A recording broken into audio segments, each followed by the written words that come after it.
Video quality है मैं उसको इम्प्रूव करने पे भी जोर दे रहा हूँ, और ऑडियो क्वालिटी है उस पर भी इम्प्रूव करने का जोर दे रहा हूँ। तो मैंने नया रोड का माइक परचेज़ किया है, और इस माइक की आवाज़ में डिफरेंस आपको मैं बता देता हूँ।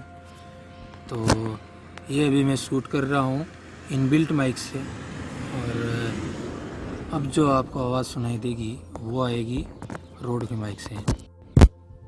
तो गाइस ये जो आवाज़ है ये है रोड के माइक से। तो बताना वॉइस में जो है वो क्लियरिटी कैसी आ रही है, और इम्प्रूवमेंट हुआ है या नहीं, और आपने सिनेमैटिक शॉट्स हैं उनको एंजॉय किया है।